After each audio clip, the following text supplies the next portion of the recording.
Britain's longest reigning monarch, mother of 9, grandmother of Europe and Empress of India, Queen Victoria ruled in a century of revolution, turbulence that cost other European monarchs their thrones, while Victoria reigned supreme. Yet Victoria, that great figurehead of empire, was at all times a woman who formed intimate relationships with those around her. Some conventional, some not so conventional. But perhaps the Queen's most enduring relationship was that with her pen. She was one of the 19th century's most prolific diarists. From childhood to widowhood, she put her thoughts onto paper. Matters of state, family gossip, current affairs, diplomacy and death, she recorded her thoughts on everything and everybody. She was famously terse, frequently enraged, passionately romantic, and she poured her emotions out onto paper. Those close to her were afraid her more alarming opinions might escape in written form, causing havoc. The poor woman is bodily and morally the husband's slave. That always sticks in my throat. Much of her writing was destroyed after her death, and a great deal, unfortunately, edited by her daughter Beatrice. What survives frequently reveals a woman quite different to the one we think we know, the solid, black-clad matron. I've spent the last 5 years reading through Queen Victoria's journals and through thousands of her unpublished letters. I've almost come to regard her as a friend. There are those who would dismiss her as a hysterical egomaniac, but for me, she is a human being of passion, yes, of enormous eccentricity, but also somebody, contrary to what's so often said about her, who was easily amused. Her writings are the key to understanding factors that shaped Victoria's personality. The tortured relationship with her mother, the dominant men she clung to in search of a father figure, the power struggle that made her marriage to Prince Albert a battleground. I want to use her papers to try to read the mind of the woman who ruled the world. She was a daughter, a wife, a mother, the queen of a growing empire. Friends and family came and went. It was her pen which was her constant companion and friend.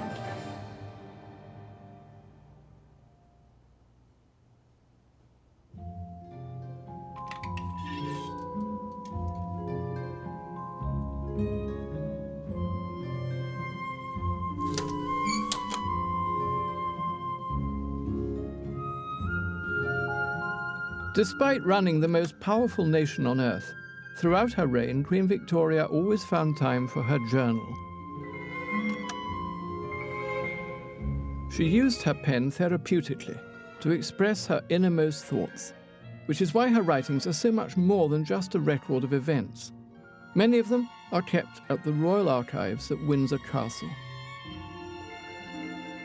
Oliver Urquhart Irvine is the librarian there. It isn't easy to decipher her handwriting, but it's worth the effort. Here in widowhood, she recalls happy times with Prince Albert. But look, here we are, December the 27th, 1860, at Windsor. My angel always drove me from a seat behind, sitting astride, with his feet in large boots and his fur-lined coat, with fur gloves. And he enjoyed it so much, and it was so pretty. Yes, that's a very touching one, actually. That's when she's in the first throes of grief and she's writing out happy memories. The noiseless moving of the sledge. It's almost like a Russian novel, isn't it? If Victoria's works were to be bound as a collection, there would be some 700 volumes, more than 50 million words. The volume, I mean, it's colossal, isn't it? The volume of correspondence, of writing of papers is, of course, colossal, as one would expect to find Victoria's writings in almost every archive in the world, and in many personal and private archives. Indeed, yes. Specifically thinking of the journal, actually, which is enormous, isn't it? It is indeed enormous, yes. Once she'd begun this habit, perhaps prompted by her mother, of keeping a journal, it became a habit for the rest of her life. Yes, we're very fortunate that, indeed, that she kept such a journal. It provides a fantastic, observational, vivid and honest account of her life as an extraordinary survival. Of course, the later volumes, Princess Beatrice, are in her hand rather than Queen Victoria's. Victoria was never afraid to speak her mind, and we don't know whether she'd have wanted her diaries edited. Oliver, however, has no doubts. Why did Princess Beatrice copy her mother's journals rather than just leaving the mother's journals as they were? But she was asked to. By whom? By her mother. If you bear in mind that the diaries are written for Queen Victoria by herself and not necessarily with posterity in mind, there came a realization towards the end that some exercise in editing, perhaps even redaction in some places, to avoid offending members of the family or others indeed, where Queen Victoria had, at the moment of writing, felt able to be fully and freely expressive. The sweetness and spiciness of what survived her edit simply stokes our interest in what Beatrice cut out. How much more was there, for instance, about the fraught relationship between the Queen and her mother? The dynamics of the first relationship Victoria ever knew deeply affected her whole life. It is said that the death of Prince Albert in 1861 was the greatest tragedy of Queen Victoria's life. But it wasn't the first. The death of her mother, 9 months earlier, provoked a tsunami of emotions which stirred up intense inner conflicts. It is dreadful.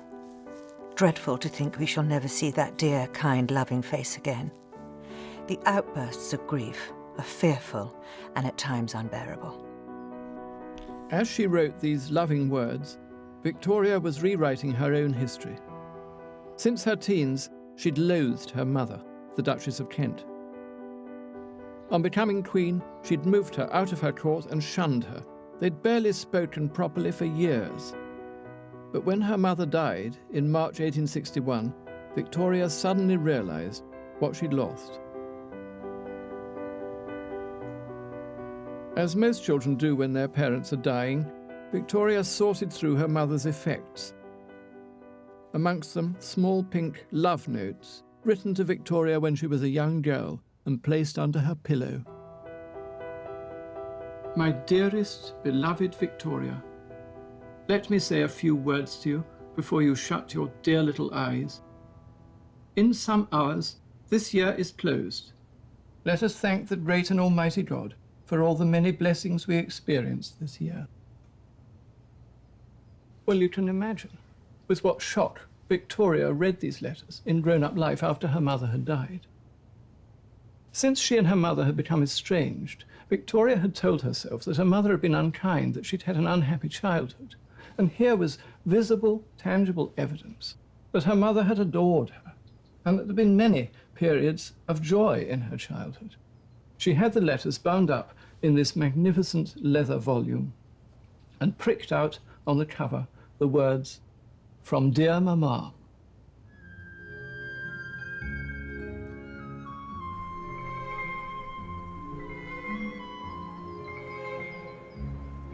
She was born in May 1819 at Kensington Palace, but it might as well have been in Germany. Her mother was German, Princess Victoria of Saxe-Coburg-Saalfeld. She barely spoke English. She was the widow of Prince Charles of Leiningen.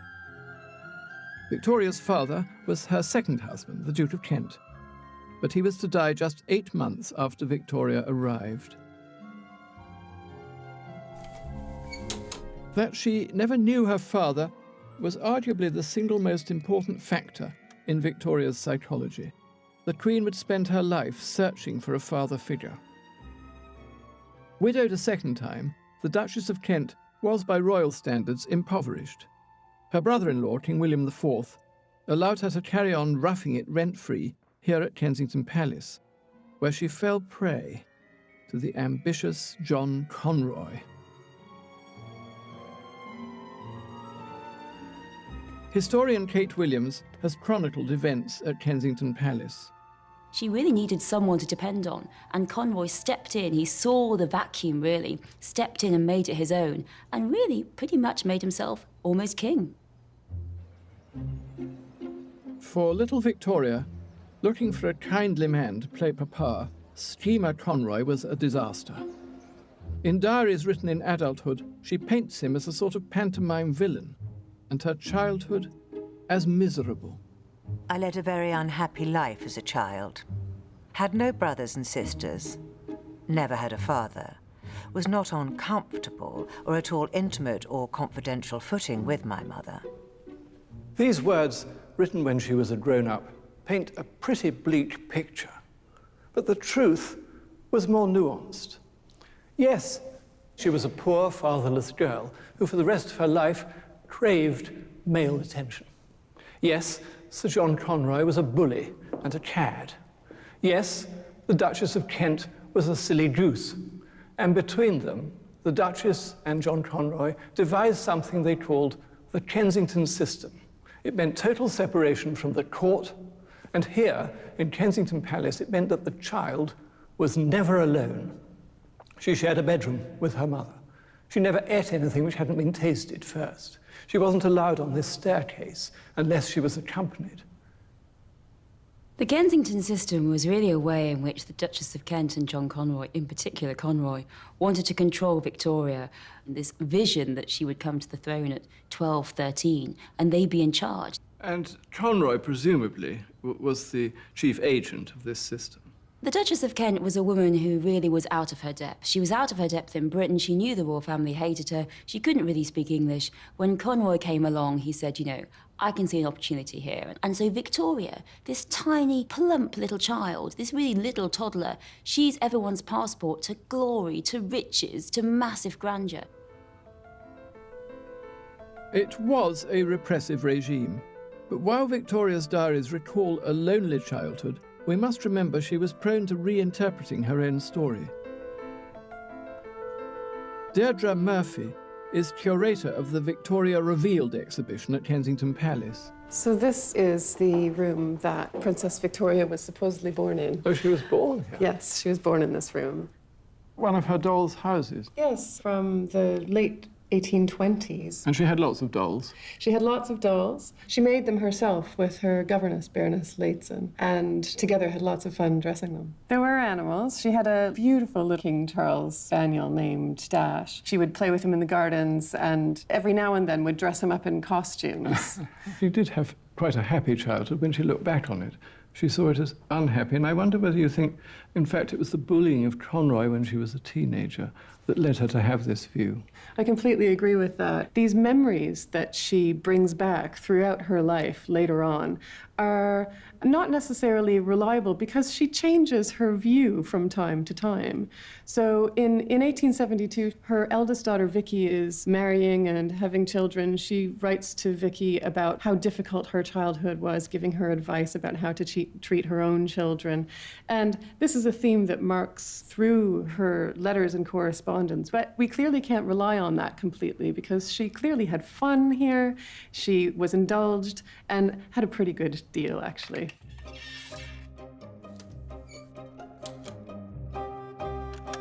At 6:30, we went to the play to Drury Lane. It was Shakespeare's tragedy of King John. The principal characters were King John and Mr. Macready, who acted beautifully. We came to the very beginning and stayed to the very end. I was very much amused. Her mother and Leighton and Victoria were stage-struck, and they often came here to the glitzy London West End. The Theatre Royal, Drury Lane, was one of their favourites. To the play, to the opera, to the ballet. You and I, to give ourselves a treat, might go to the opera or the ballet 2 or 3 times a year. Victoria, as a teenager, went to the opera 2 or 3 times a week. Victoria's family ruled in turbulent times. Her uncle, King William IV, was the last monarch to appoint his own prime minister in defiance of Parliament. The people demanded changes to the corrupt electoral system, and sweeping reforms in 1832 did little to dispel the scent of revolution in the air. Trapped in Kensington Palace, Princess Victoria was ignorant of it all. What Victoria did come to realize, however, was the future that awaited her. There were no other legitimate heirs to the throne. This young girl, 3/4 German, was next in line. And didn't Conroy and the court know it? They knew that whoever influenced this child influenced the future British head of state. which is why, when she was 13, Conroy and her mother took Princess Victoria on a tour across the country. They sensed that if the monarchy were to survive, it must be more visible. Free from the claustrophobic atmosphere of Kensington, Victoria found herself exposed to the world outside, a world of industrial change and burgeoning unrest. Instead of the safety of the nursery with her dolls, she found herself looking into the faces of the poor, grimy with smoke and soot. And she wrote about her experiences in her journal, given and read by her mother.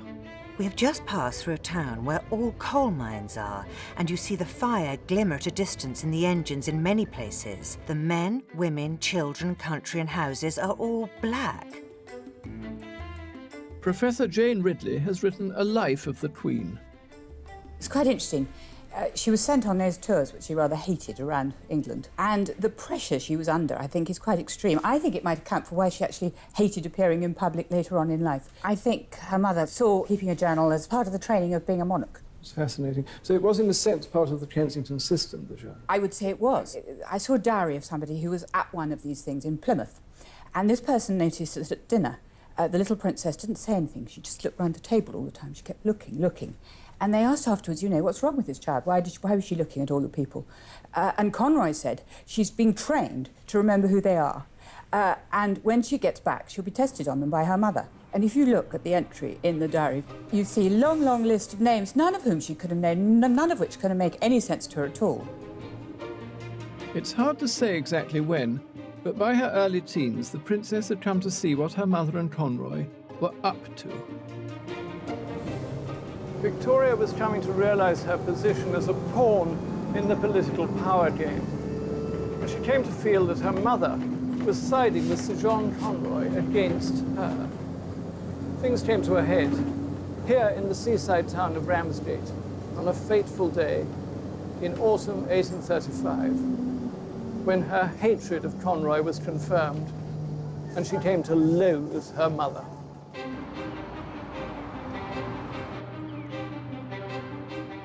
It was after a tour of the north. Victoria was exhausted and sickly when they arrived here at the Albion Hotel. She had a very sore throat, and she became iller. The doctor came, the doctor went, said she was all right. Her mother refused to believe her, thought she was just making a fuss. Conroy said she was shamming. So this goes on for several days, Victoria getting quite dangerously ill. Where artisans are now creating a new bijou hotel, Victoria lay in her bed at a low ebb. John Conroy seized his opportunity. He clumsily barged into her bedroom and tried to make her sign away her future powers as queen. His idea was to have a regency, with the Duchess of Kent ruling in Victoria's stead, and, of course, John Conroy ruling the Duchess. Sick as she was, the 16-year-old, backed up by her governess, Louise Leighton, refused Conroy. It would seem that Sir John was all but violent with her. I resisted in spite of my illness and their harshness, my beloved Leighton supporting me alone. From now on, Victoria was just waiting to be 18 and rid of the influence of Conroy and her mother. She began to forget her happy childhood and dwell only on the sad things. The experience at Ramsgate had poisoned her childhood memory and fueled her resentment against her mother. The myth of the totally unhappy childhood was born. But Victoria was also possessed of a sense of destiny. She knew that Uncle William wasn't going to be alive for much longer. The king had fathered 12 children, but no living legitimate heir. In June 1837, he died in his sleep of a heart attack.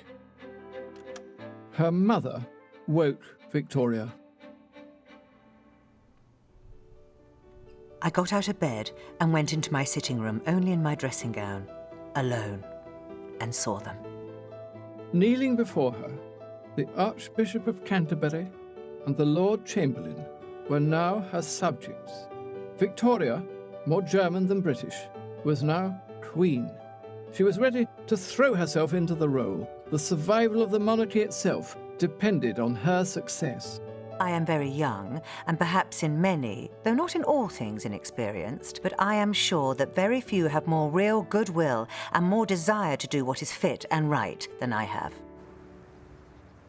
Victoria was now free of the Kensington system and all it represented. But she was just 18 years old, and she needed help to be head of state. Luckily, help was at hand in the form of somebody who himself needed human companionship. Her aristocratic Whig Prime Minister, Lord Melbourne.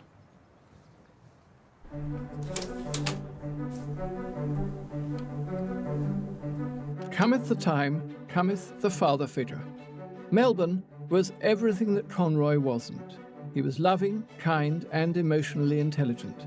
He saw what she needed, and he lavished it on her. In her diary, Queen Victoria had described herself as the little fatherless girl. Now the 58-year-old Prime Minister made sure she felt in control, but safe in his care. It was he who prepared Victoria and who stage-managed the momentous coronation here at Westminster Abbey in June 1838. Since 1066, almost every English monarch has been crowned here. Victoria had been raised to be ready for this pivotal moment in her own life and that of the nation since her birth. There was a two-day fair in the park. There were illuminations. There was a firework display. There were people swarming into central London to see their new queen. She was woken at 4 a.m. by the booming of the guns in the park. And yet, she doesn't mention her mother once when she came to write it up in her journal. The central figure for Victoria on her coronation day was Lord M.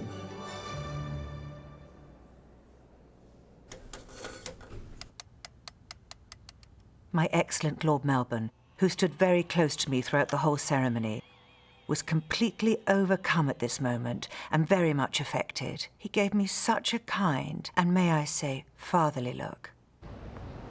First things first, Victoria wanted to get rid of Sir John Conroy. Conroy realised that his luck had run out. He wanted to cash in his chips. He claimed that Victoria had privately offered him a huge pension of £3,000 a year and an English peerage. Well, Melbourne wasn't having any of that, though he did offer Conroy an Irish peerage, which was refused. The influence of Conroy was now decisively over.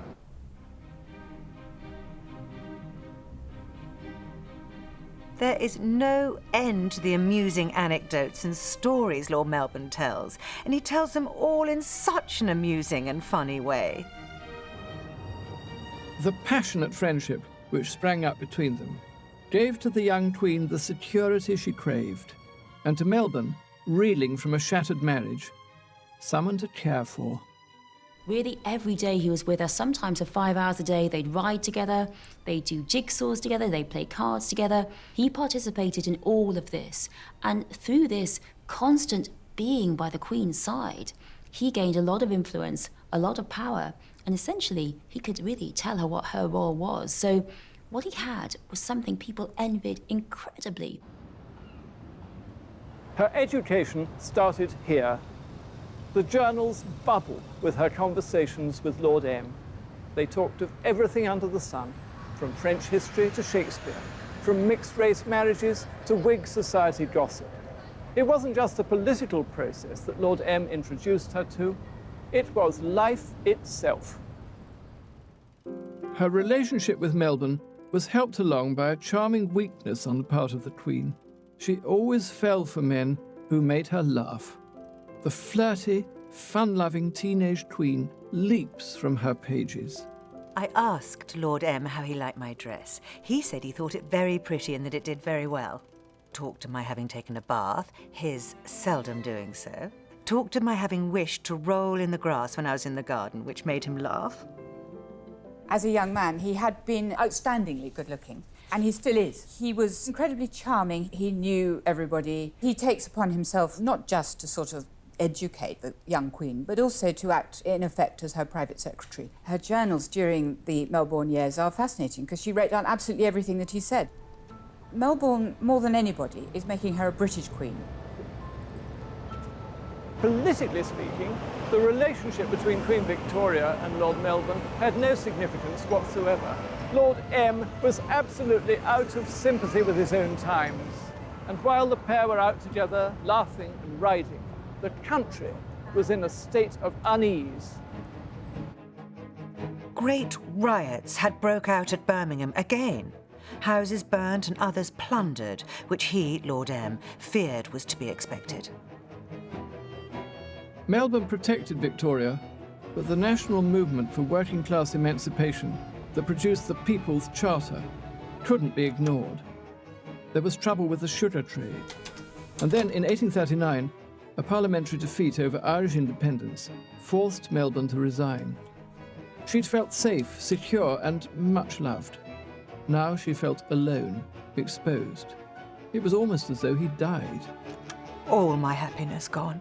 That happy, peaceful life destroyed. That dearest, kind Lord Melbourne, no more my minister. The Prime Minister's replacement was the Tory Sir Robert Peel.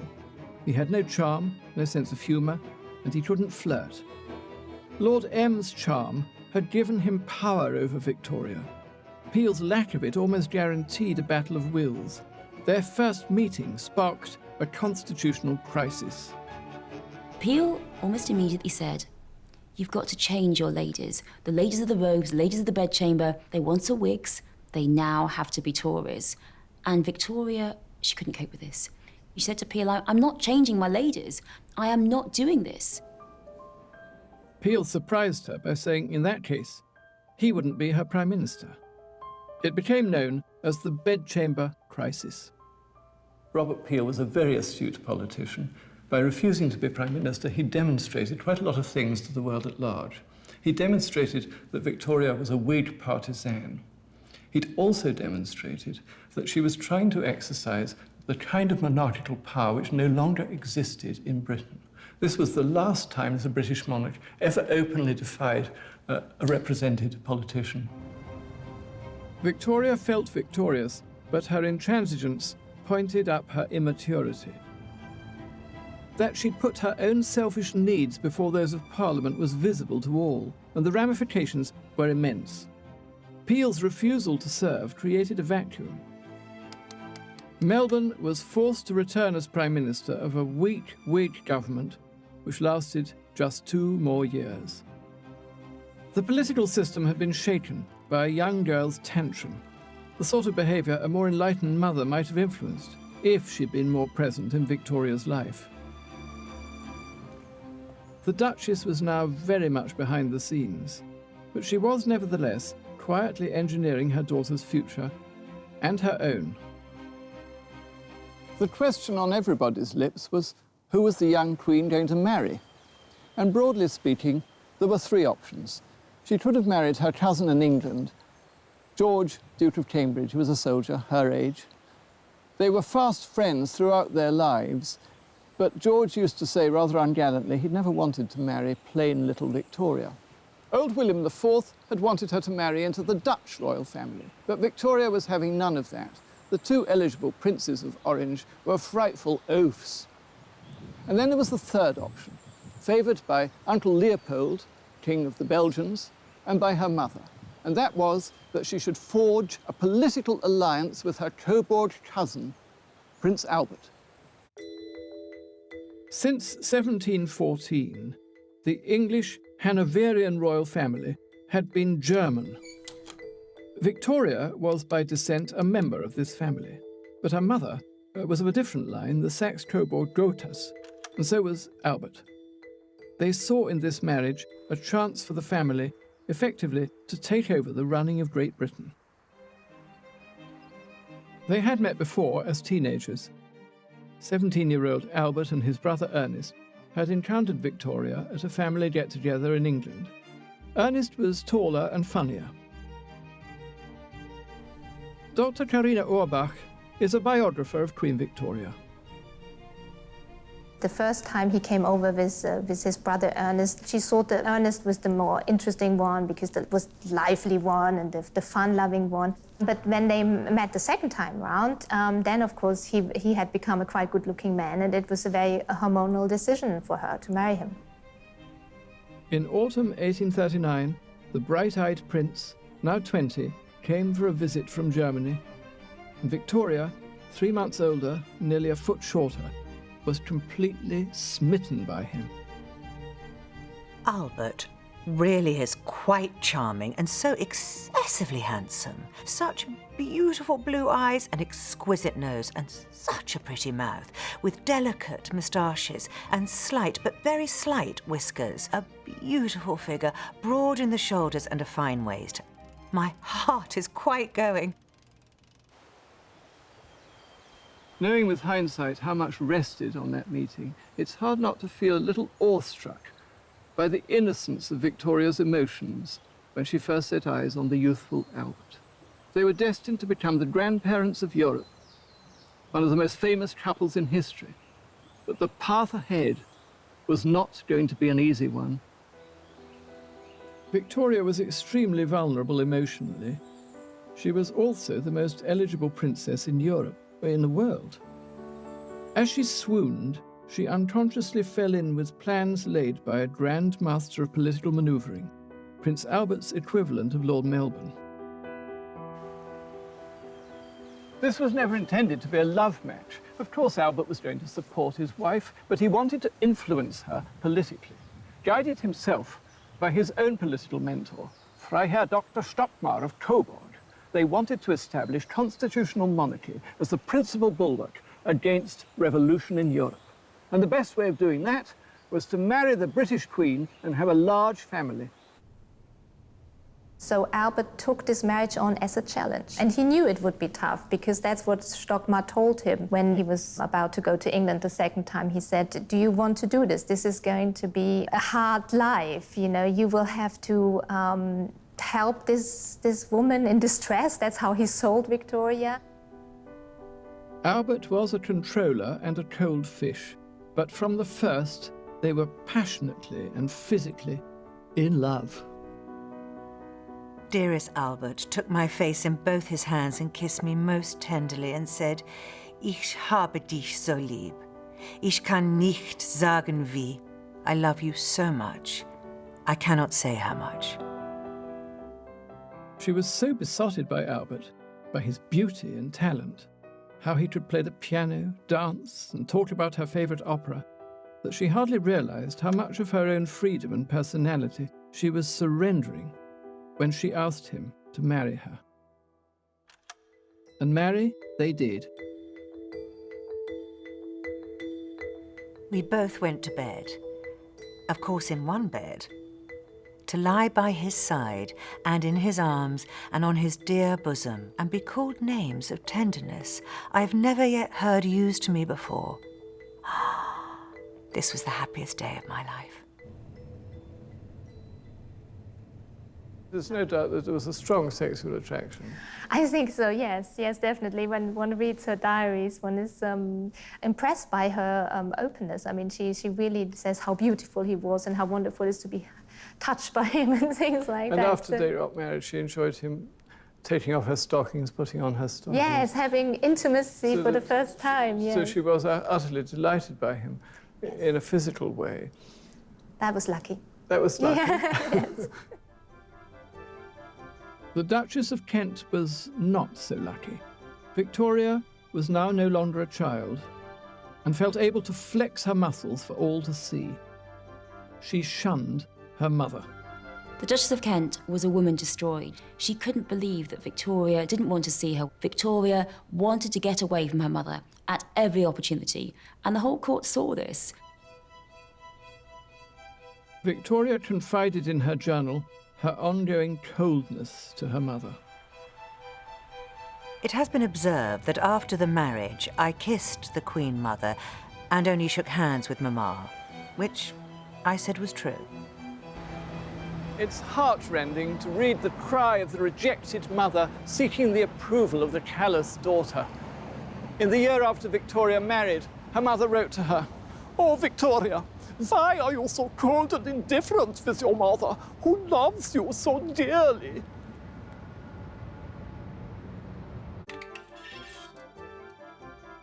But the Queen had eyes for Albert and Albert alone. He appeared to be her dream come true. Victoria was in raptures. Her mother, who'd planned the whole thing, was sidelined. Victoria took a lease of £2,000 a year on this house, 36 Belgrave Square, and she dumped her mother in it. It's handy for the palace. I can see the trees of the garden of Buckingham Palace from where I'm standing. But the Duchess of Kent was very definitely outside the palace. Here was her place, and her daughter had firmly put her in it.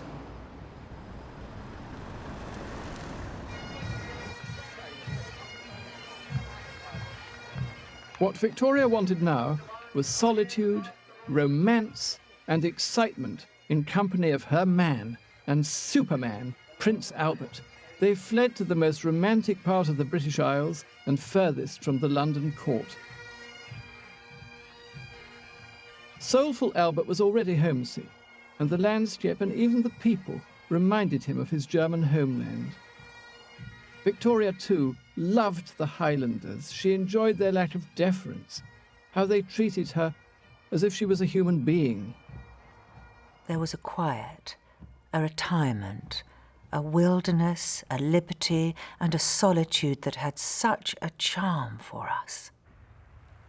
You can hear the relief in Victoria's words, her joy at being out of London and away from state duties. They both loved the great outdoors, Victoria and Albert. He liked going deer stalking. She was a very good watercolourist and liked to take her sketchbook out onto the hills.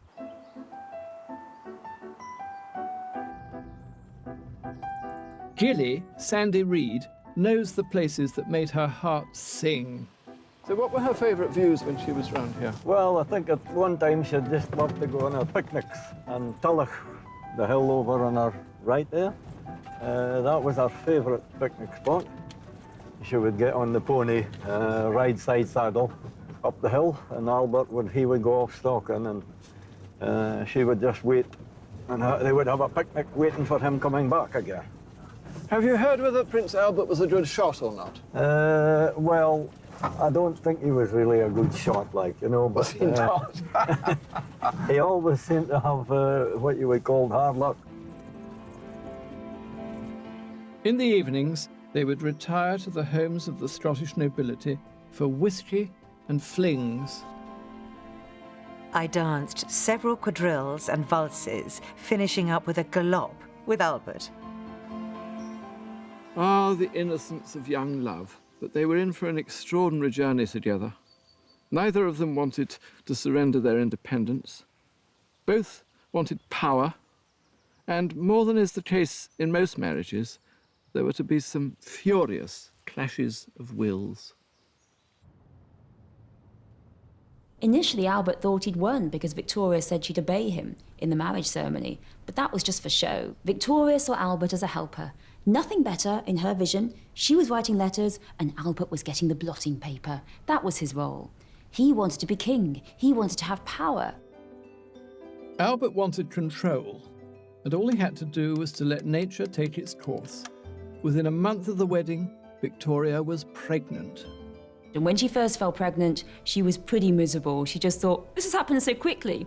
And she wrote to Uncle Leopold, who was thrilled and so excited, said, if I have a nasty girl at the end of all my trials, I'll drown it. Victoria was conflicted. She adored Albert, and he wanted more children. But with every pregnancy, she had to give him more executive power. And he hadn't reckoned on her fury. After she gave birth to the Princess Royal, Vicky, she suffered from terrible postnatal depression, and there was a most awful row with Prince Albert. There is often an irritability in me, she wrote, which makes me say cross and odious things which I don't myself believe and which I fear hurt Albert. Albert just couldn't cope with the swings of emotion and with the rows, and he wrote in despair to old Dr. Stockmar, who was both a medical doctor as well as his political advisor, for advice. Victoria is too hasty and passionate for me to be able often to speak of my difficulties. She will not hear me out, but flies into a rage and overwhelms me with reproaches of suspiciousness, want of trust, ambition, envy. She was at once furious and adoring. She missed the brief but golden period when Albert was hers alone. She was jealous of the children on whom he lavished his attention. She hated being pregnant, and she wasn't enjoying any of the children. That's really sad. I mean, in his letters, he keeps saying, "Why do you always nag them? Can't you be kind to them?" And she didn't have many motherly feelings because she was so obsessed with her husband. Victoria was in a very difficult position. On the one hand, she was the Queen of England. On the other, she was a young married woman who simply couldn't stop losing her temper, and sometimes the rages amounted to almost madness. She was married to a cold-hearted control freak who punished her when she lost her temper. This made her feel even more inadequate, but how she strove to improve herself.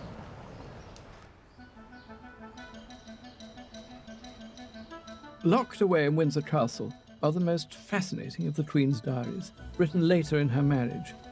They were Victoria's secret, and they demonstrate how Albert had her in an emotional flux, by turns angry, elated, even self-flagellating. This volume is called Remarks, Conversations, Reflections. And here's what she writes on her wedding anniversary, February the 10th. "What cause have I ever for gratitude?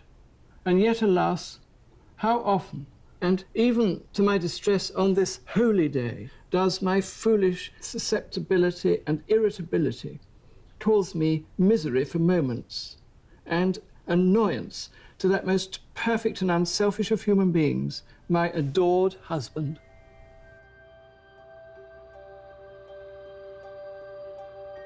She confides all these pathetic feelings about how unworthy she is and how she can't control herself. And you get the feeling that this woman has been made to feel that she is sort of inadequate in this relationship. How much do you think Albert controlled her? I think it was a controlling relationship. Victoria endlessly trying to improve herself and to impress Albert with her success in making herself a better person. You get the impression that at the end of every year, Victoria has a sort of a moral account system, if you like. She doesn't, you know, we do our accounts. Victoria did her moral accounts. Albert was succeeding where Sir John Conroy had failed, acquiring executive power by stealth. His design was grand. He wanted to change the course of history, and the children were his weapons. Creating more and more of them was part of a master plan devised with Baron Stockmar for the security of England and Europe. Albert knew that for a ruling monarch there was no such thing as a private life. The birth of each and every one of his children made a political statement. Europe was moving in a republican direction. Albert was determined to reverse this trend by making those children European kings and queens. Albert didn't want to be thought of as the young man from Coburg, meekly fitting into the traditions of the English royal house. He needed to be seen as a political force, and he looked for a powerful physical manifestation of his presence. Which is why in 1845 he acquired this estate, Osborne, on the Isle of Wight, overlooking the Solent, in one of the most idyllic spots in southern England. It was to be his project. He designed it, he made it. Osborne was to be the embodiment of Prince Albert's ideals of family life, ideals which Queen Victoria herself enthusiastically endorsed.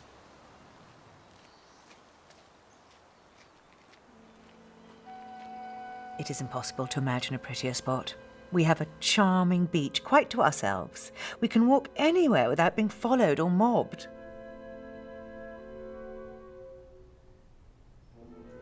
You might think you were entering the palace of an Italian Renaissance prince. of the kind that Prince Albert visited it when he was a teenager. And in a way you are, only it's the palace of a modern Renaissance prince. The architectural design was Albert's, as was the original interior decor. Every artwork and sculpture steeped in Enlightenment ideals. It was originally minimalist. The later knick-knackery and clutter is all Victoria. When they first came here, she already had 3 small children, so she happily let him take a lead in matters aesthetic. But as the family grew, so did his ambition. These desks in Queen Victoria's sitting room are a symbolic reminder of how much she came to depend upon her husband. One for Albert, one for her. Actually, it was Albert who did most of the day-to-day work of the head of state, signing documents, reading cabinet papers, and so forth. While Victoria gave birth to 9 babies, Albert drew more and more political power to himself.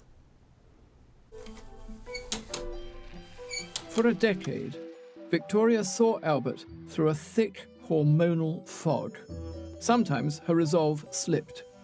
I am every day more convinced that we women, if we are to be good women, feminine and amiable and domestic, are not fitted to reign. The other great Victorian diarist, Charles Greville, noted that whilst Victoria had the title, after a few years of marriage, Albert was king to all intents and purposes. The royal family life was tellingly immortalized in oils by the German artist Winterhalter. When this picture was first exhibited at the Royal Academy in 1847, it was very much criticized. They thought the Queen of England lacked decorum. She was showing so much bare flesh. Her husband is extending a sexy finger into wifey's moist little palm. But what I think so interesting about this picture is that although Queen Victoria is wearing her coronet, it is Albert who is centre stage.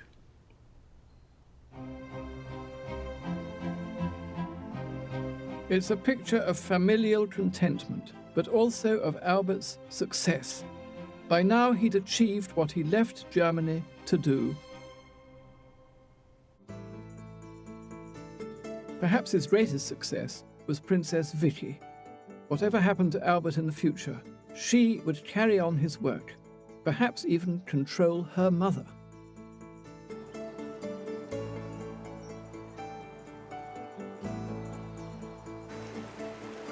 The Princess Royal was every inch Prince Albert's daughter. There was a tremendous kinship between Vicky and Albert. And obviously the Queen felt a little bit envious of this. But there was pride too. The family had visited Blair Castle back in 1844 when they first set eyes on an estate up in the north at Balmoral. Her mother wrote of her happiness at the toddler's maturity. Albert walked up the steps with me, I holding his arm and Vicky his hand, amid the loud cheers of the people, all the way to the carriage, our dear Vicky behaving like a grown-up person, not put out, nor frightened, nor nervous.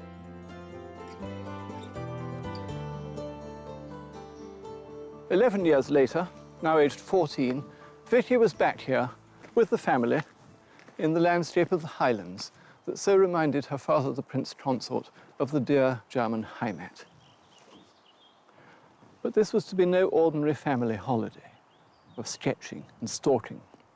Victoria and Albert had long planned to marry each of their children off to different European royal houses in a series of political alliances. And this, the first such political scheme, was much the most significant. The Queen had vilified her manipulating mother, but the master plan she and Albert had for Vicky's was every bit as Machiavellian. She and Friedrich Wilhelm, Crown Prince of Prussia, known as Fritz, were mere pawns. Victoria put the would-be lovers in the most romantic of settings, a place she and Albert loved. The Queen knew the effect these surroundings could have on sensitive youth. The possibilities had her all aflutter.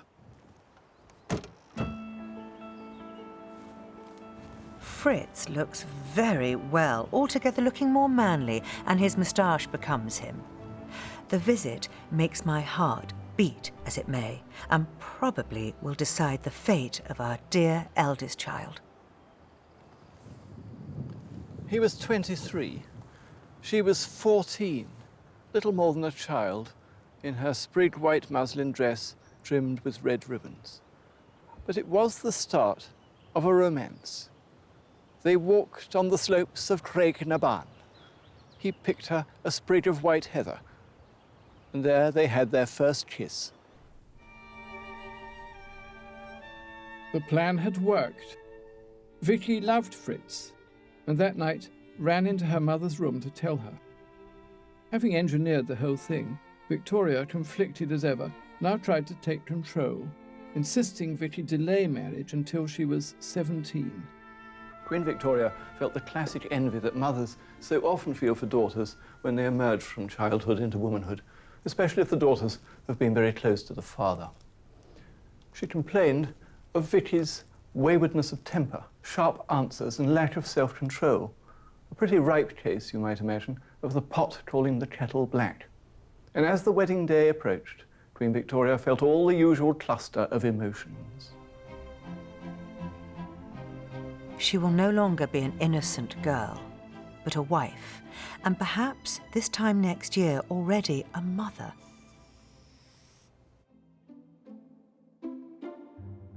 They were married in January 1858. Then the newlyweds left for Prussia. Thus began one of the most remarkable correspondences in history, in which a monarch of one country tried to control the behavior of a crown princess of another by post. Queen Victoria does write lots of admonishing letters, you know, she doesn't want to let go. It's very funny in some ways that Victoria thought she could still control the way she behaved at court, whether she was sitting down, standing up. I mean, even the tiniest details. It's ridiculous, yeah. To the point where the German authorities actually wrote back to London saying, can the Queen please stop bombarding the Crown Princess with all these terrible letters? When Vicky wrote that Fritz was to be a father, things came to a head. Most mothers at least pretend to be pleased at the prospect of becoming a grandmother. But when Vicky became pregnant, this was not the case. Having her 9 children had placed great psychological strain, both on Queen Victoria herself and on her marriage. So in her letters to Vicky, we find that she does not hold back. What you say of the pride of giving life to an immortal soul is very fine, dear, but I cannot enter into that. I think much more of our being like a cow or a dog at such moments, when our poor nature becomes so very animal and unecstatic. But for you, dear, if you're sensible and reasonable, not in ecstasy, nor spending your day with nurses and wet nurses, which is the ruin of many a refined and intellectual young lady. The Queen was half of the most famous couple of the age. In her letters to Vicky, she reveals her ambivalence about marriage, tells truths that Princess Beatrice would surely have redacted had she got her hands on them. But she didn't. They stayed behind in Germany, and they are the business, because with these letters, you see her unmasked. They're a stream of consciousness pouring out of her 2 or 3 times a week to her daughter in Germany, about everything under the sun, about the unsatisfactoriness of men and of marriage. All marriage is such a lottery. The happiness is always an exchange, though it may be a very happy one. Still, the poor woman is bodily and morally the husband's slave. That always sticks in my throat. She must have found writing in this way so very cathartic. The Queen's relationships with all her children, the jealousies, the criticism, show how pivotally she was affected by the tensions and pressures of her first formative years with her own mother. She'd never addressed that relationship, and in 1861, she ran out of time. Ever since Victoria married and had babies, her own mother had been an exemplary grandmother. Not a child's birthday got forgotten, not an anniversary overlooked. But since Conroy had been totally banished at the beginning of the reign, the poor Duchess of Kent lived in everlasting dread that she herself would one day be spurned. Victoria had convinced herself that it was her mother's heavy-handed parenting that had sundered the bond between them. But she was devastated when she learned that her mother was dying of cancer. I think it came like a thunderbolt upon us, and I think I never suffered as I did during those 4 dreadful hours till we heard she was better. I hardly knew myself how I loved her, or how my whole existence seemed bound up with her. For decades, they'd barely spoken. Victoria had written the story of her terrible parenting, and now she was rewriting it all in despair. I can't bear to think of all you have to go through. If only I could be near you and see you very often and long to beguile away the dull hours when you can't amuse yourself. But it was too little, too late. The Duchess didn't live to see Easter. Victoria threw herself on Albert, little knowing that this terrible year would be their last together. Albert himself was a sick man. They now seem to think he had Crohn's disease, or possibly abdominal cancer, or possibly both. And he died that same year, 1861, in December. Victoria was just 42 years old. She'd spent her life struggling against an oppressive childhood and against the tedium of motherhood. But however difficult her marriage had been, she had now grown totally dependent upon Albert.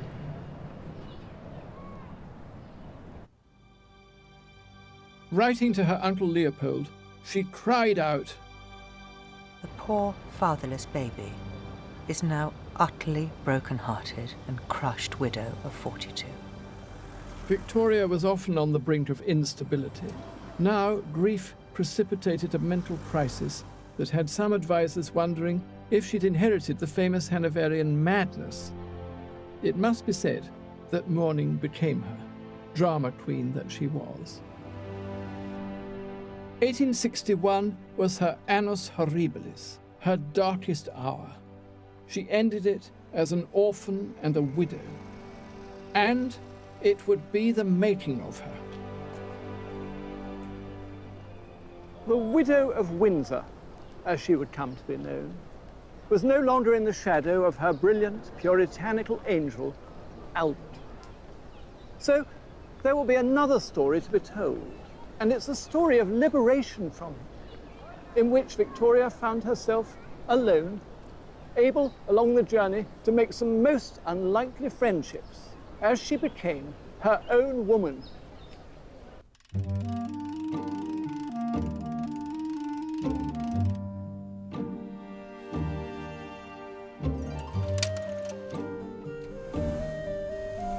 (1861) was Queen Victoria's annus horribilis. The deaths of her mother and her husband left her distraught. She fled London. It was presumed that her absence from the capital meant she was doing nothing, left inept by grief. In her journal, she bewailed the loss of her lover, her friend, her crutch. He did everything, everywhere. Nothing did I do without him, from the greatest to the smallest. My first word was, I must ask Albert. In her delirium, she turned the man she'd often resented and fought with into a demigod. What Victoria didn't realize at 42 years old was that marriage had infantilized her. Marriage does infantilize people. She'd come to rely on Albert for absolutely everything. She'd don't see him first thing in the morning and say, what dress should I put on? In politics and in personal life, he had restrained her and controlled her. And now, his life was over, but her life wasn't over. Little by little, she would flap her wings and become free. And her first small steps to freedom were taken here, in Coburg, in modern-day Germany, her homeland and the birthplace of Albert and her mother. She confessed her ongoing love affair with Germany in her journal. If I were not who I am, my real home would be here.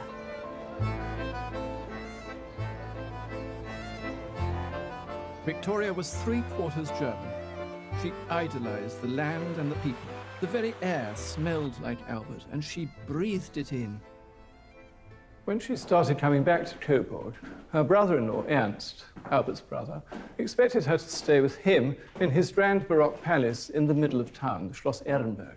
But she preferred to be here, in Schloss Rosenau, beautiful hunting lodge about 5 miles out of town, where Albert was born. It's a place full of his childhood memories, surrounded by quietness, by the hills and the forests. Inconsolably bereaved, she certainly was. And you can see here a page from the visitor's book she wrote in 1862, Victoria Regina, the desolate widow of my beloved Albert.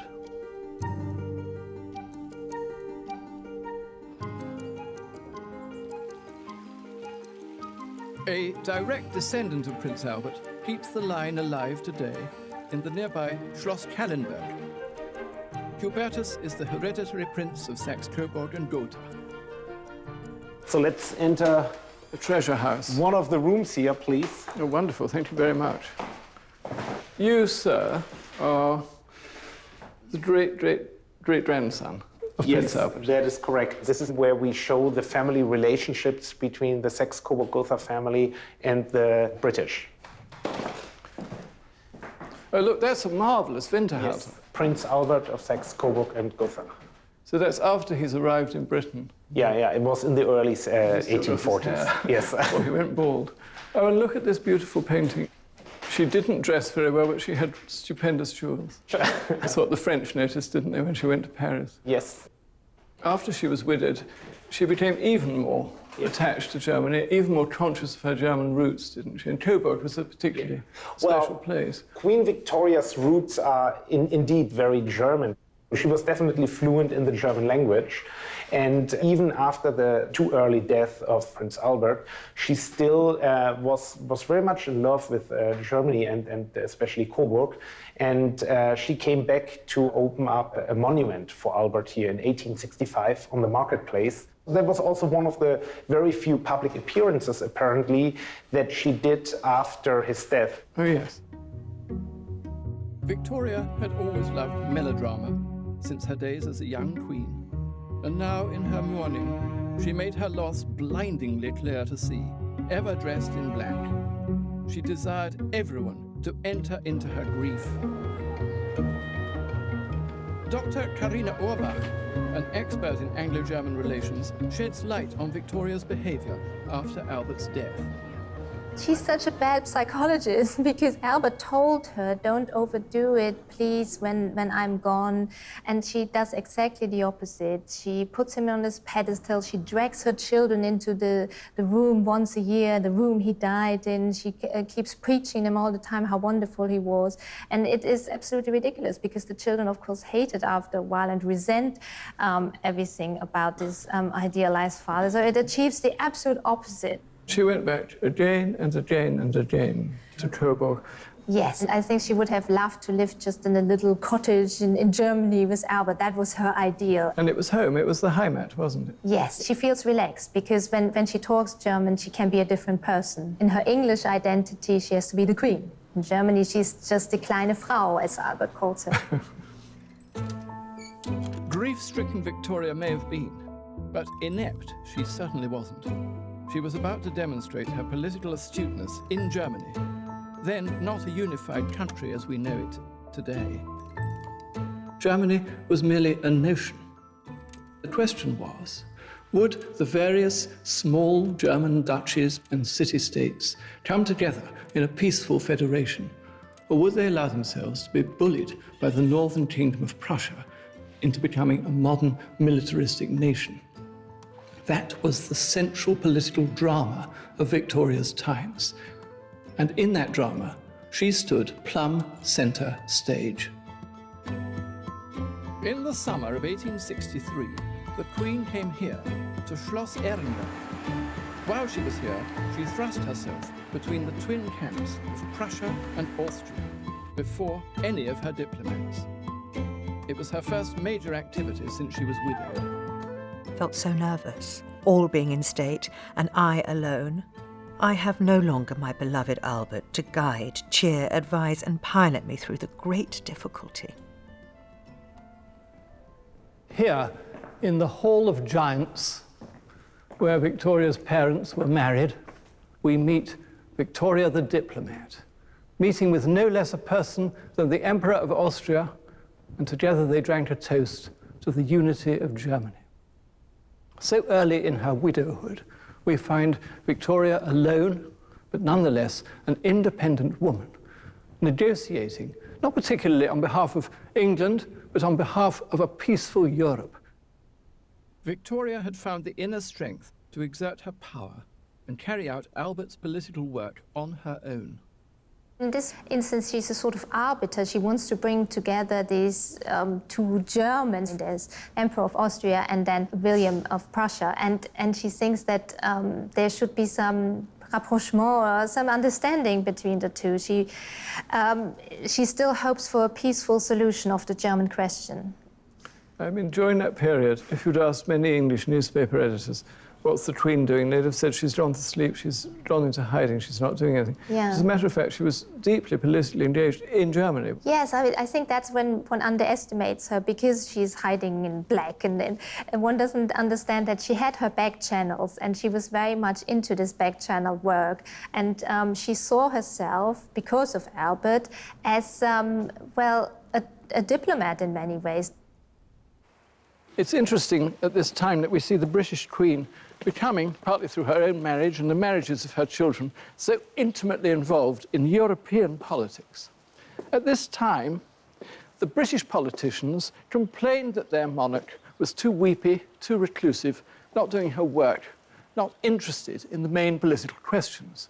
But Victoria was looking at the future of Europe itself. That seems to me far less parochial, far less narrow than the things that many of her cabinet ministers wanted. And her role in all this was pivotal. The future of Germany was quite literally being fought out between members of her own family, with her eldest daughter Vicky married to the Crown Prince of Prussia, and Bertie married to the Princess of Denmark. Victoria was caught in the middle of the war between these neighbouring states. Oh, if Bertie's wife was only a good German and not a Dane.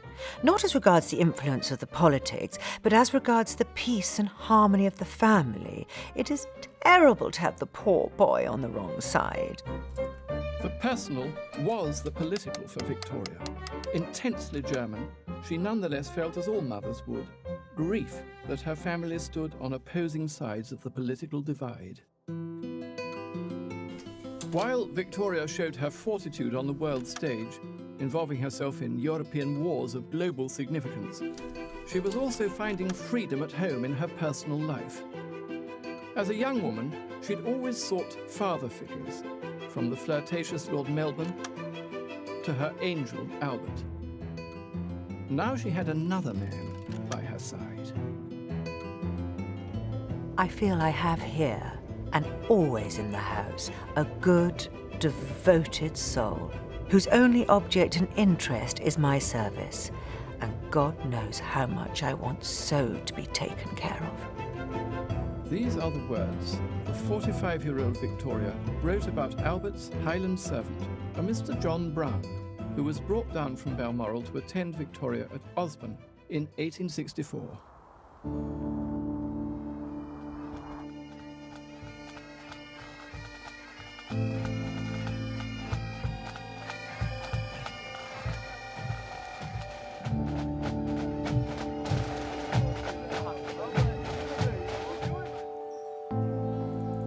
I honestly think that if it hadn't been for the Highlands of Scotland and the friendship of John Brown in those 10 years after Prince Albert died, that Queen Victoria would have gone stark, staring mad. She'd always loved it here in Scotland, since her early visits with Albert.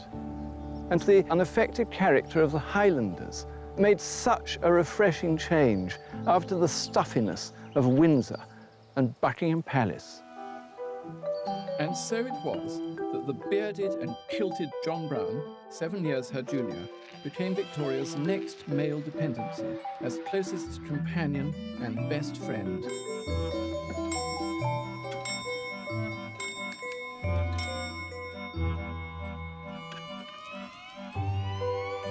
Raymond Lamont Brown is the Highland servant's official biographer.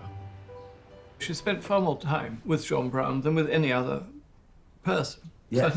Certainly more than any member of her family. Yes, that's true. He would attend her whenever she needed him. He understood her very well. I think something that her family and her ministers didn't understand, that although she was surrounded by people all the time, she was very lonely. And John Brown said to her quite openly, "I think you're just a lonely wee bairn that needs to be brought out of herself." And that's exactly what he did. He sort of pulled her out of her depression. He became a walking encyclopedia of Queen Victoria's likes and dislikes, her neuroses and so on. He devoted his life to her. He never went on holiday, and he was always there for her. In some ways, it was an even greater commitment than Albert made himself in his marriage vows, because it was one of absolute service. Yes, yes. Albert, of course, had his own agenda of the things that he did. But for John Brown, from dawn to dusk, his agenda was Queen Victoria. Alongside Brown's devotion to the Queen came an abruptness and complete disregard for court etiquette, something which Brown could see that Victoria, contrary to her steely appearance, rather enjoyed. Whilst these qualities of Brown's enraged the household, they were precisely the things that made him the ideal companion for Victoria. Great man that Albert had been, he'd always been sickly and fussy. He didn't share his wife's love of guzzling and drinking, whereas Brown loved his whiskey. He was often tipsy. He liked pouring whiskey into the Queen's milk and saying, "Don't stay thirsty." Victoria wouldn't credit what I'm about to say, but Brown released her from Albert.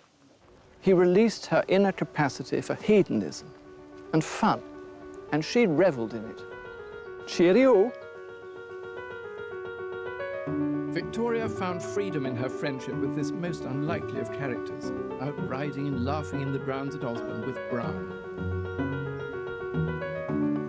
Where she had been suppressed in her childhood by the cruel workings of Sir John Conroy and had struggled with an overbearing and scheming husband, she loved Brown's openness and dedication to her and her alone. It is a real comfort, for Brown is devoted to me. So simple, so intelligent, and so unlike an ordinary servant. No one could talk to Victoria as John Brown did. He held her in check. There was once an occasion when a footman came into the room carrying a tray, and the poor boy dropped it. The Queen erupted with rage, said he should be dismissed to the kitchens. But John Brown intervened immediately. "Woman, what are ye doing to that poor laddie? Are ye nae dropping anything yourself?" The footman was reinstated. The straight-talking Scotsman had put the Queen of England in her place, and she enjoyed it. But it wasn't just Brown's frankness she relished. He also felt a deep emotional need in Victoria. On the 4th anniversary of Albert's death, she completely defied convention by bringing Brown to pay his respects at Albert's mausoleum. Her writings that day show just how significant Brown's response was for Victoria. When he came to my room later, he was so much affected. He said in his simple, expressive way, with such a tender look of pity while the tears rolled down his cheeks, "I didn't like to see you at Frogmore this morning. I felt for you, but what could I do for you? I could die for you." I don't think anybody could ever have replaced Prince Albert, but she needed some kind of male crutch, and John Brown supplied that. What came next showed the contradictory nature of Victoria's character. The woman who shied away from the public decided to share her thoughts with everyone. We tend to think that Diana, Princess of Wales, invented the concept of "feel my pain." But Queen Victoria got there before her with her decision to publish extracts of her private diaries. Leaves from the Journal of Our Life in the Highlands. It came out in 1868 and was an instant bestseller. No monarch had ever published a book before, This one was wholly at odds with Victoria the Weeping Widow.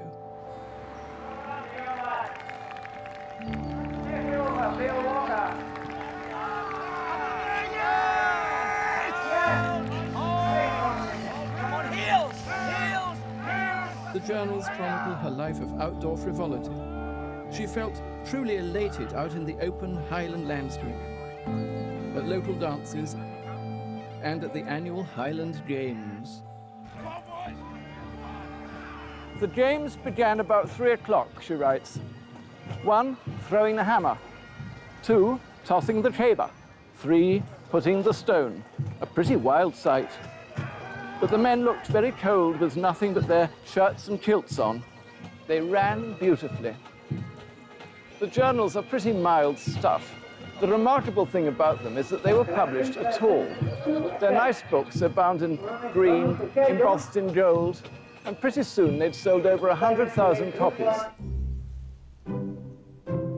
There is one person, however, that might be named as the hero of the book, and that, of course, is John Brown.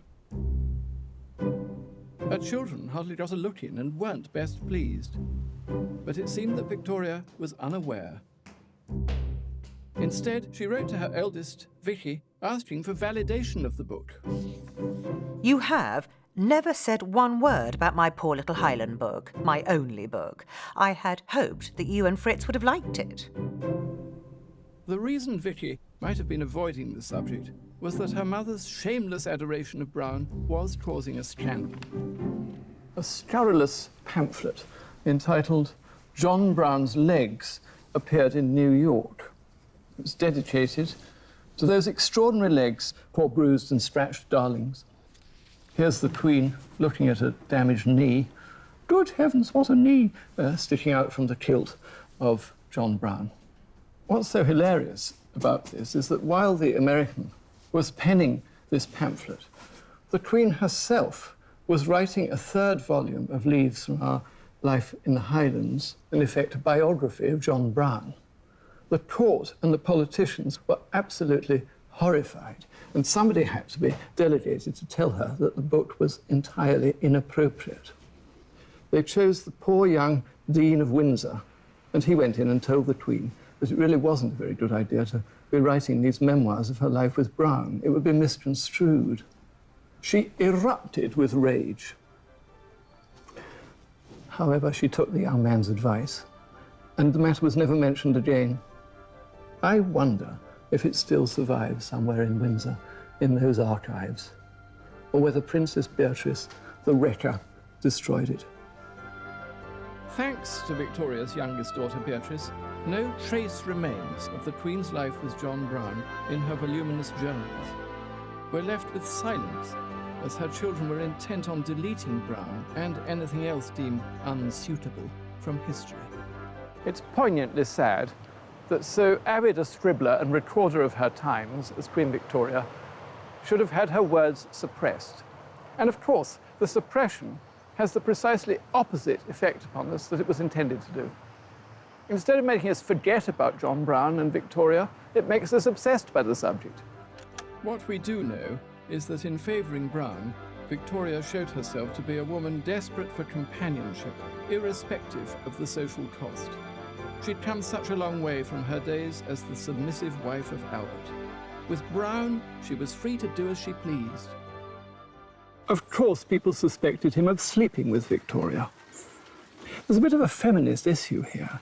If she'd been a male monarch going to bed with a parlourmaid, no one would have batted an eyelid. It's the idea of a woman crossing the class barrier that really appalled them. Especially as the rumours mounted to that of a secret marriage, even a love child, between the Queen and her Highland servant. A man who was probably one of the very few people in the world who ever knew the full truth about her relationship with Brown was her last doctor, Sir James Reed. Oh, goodness. The whole collection. Michala, Lady Reed, is married to his grandson. He kept a diary while he worked with her. Yes, and there are 40 little tiny diaries here. See, his writing was minuscule. Oh, isn't it wonderful? If you read a lot, you really require a magnifying glass. Yes. And here are some more diaries. Yes, this is one from March. This is the Queen and Brown, I think. Yes, she has a fall. They were going up and down the stairs, Brown and the Queen. It was Brown, of course, carried her. Reed wasn't allowed so much as to touch her. Well, he was allowed to offer his arm. But I mean, he wasn't allowed to examine her medically. No, and certainly wouldn't be allowed to carry her up and down the stairs. Whereas Brown was allowed to enfold her in his arms. Yes. And they were laughing about it all and thought it was great fun. And then the next day, it says the Queen walked a little in the room. Brown lifts his kilt and says, "Is it there?" And she lifts her skirt, laughing, and says, "No, it's here." She was moving his big manly hand from the side to her bottom. Yes, but I think she's pointing, She's probably lifting her pointing to long skirt. But also the idea of a woman lifting knee. her skirt in those days. Yes. No, it was very forward. It was raffish. They were obviously very intimate. Is there a feeling in the Reed family that Dr. Reed knew the nature of the relationship? Yes, there is a feeling. And we used to tease Granny, as we called her, his widow, about John Brown and the relationship. And she would always clam up. She clammed up? Yes, she just laughed and dismissed it. What do you think? I don't think they were married. I don't think they even had an immoral affair. I think that they expressed their feelings so much in public. Had they been having an affair, they would have been more circumspect about it. There's also the kind of physical detail that we now know because of Dr. Reed examining her body after she died, isn't there? Yes, she had a prolapsed uterus, which would have made any form of intercourse extremely painful, probably impossible. So I don't think it was that sort of relationship, and I certainly don't think that she would have had a child, because she was... Oh, no, that's preposterous. Preposterous, which has been said. Oh, yes, it has.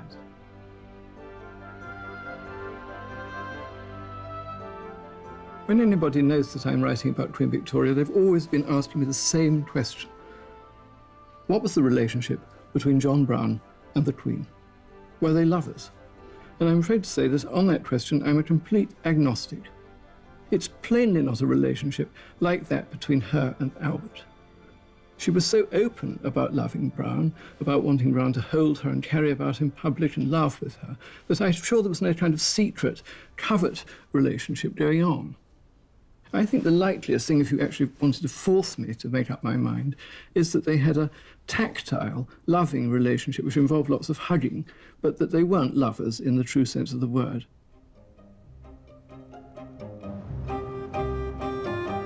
Victoria was never one for convention. Despite giving her name to an era of propriety and prudishness, Victoria was anything but.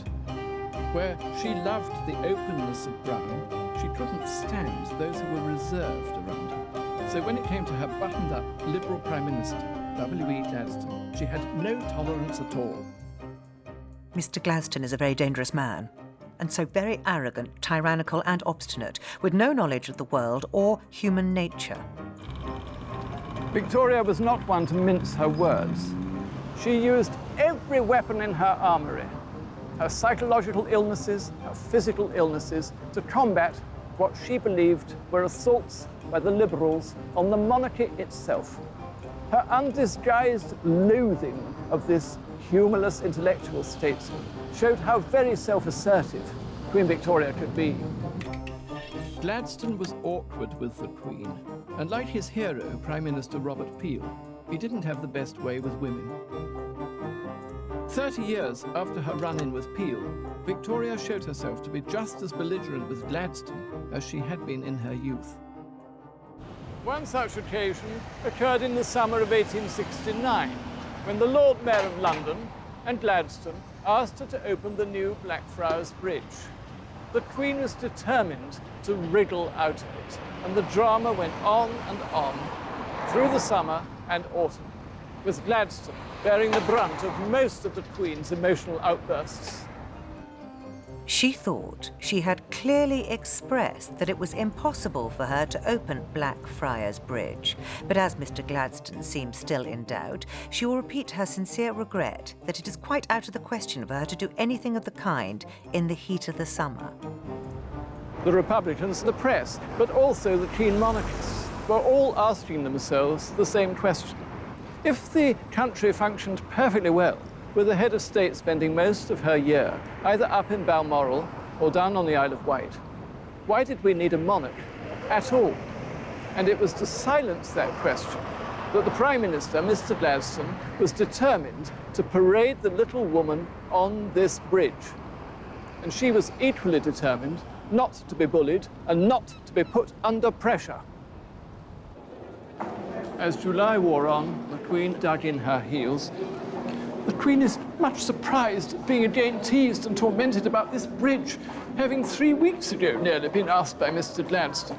And she refused to open it, saying the fatigue of the whole thing being much too great, with the day commencing in the heat. Ever one for mood swings, when it came to the event, Victoria decided she could open the bridge. But what a palaver she had caused in doing so. Frequently caught in the crossfire between Gladstone and his Queen was her private secretary, Colonel Henry Ponsonby. His great-granddaughter, Laura Ponsonby, is the keeper of many a letter penned by Victoria's idiosyncratic hand. The Queen's handwriting was almost illegible. Incredibly difficult to read. I think I'm getting worse at it. They're rather wonderful, these deep black borders, aren't they? Aren't they? These little letters were coming out of the Queen's writing desk every 10 minutes. Yes, quite. My feeling is that Gladstone found Queen Victoria almost impossible to deal with, whereas Henry Ponsonby was far better at dealing with her. Henry Ponsonby knew what he was doing, I think, in a way. He did all he could to try and make the Queen more reasonable with Gladstone, but she was very, very critical about him. Henry Ponsonby knew that it was no good contradicting her.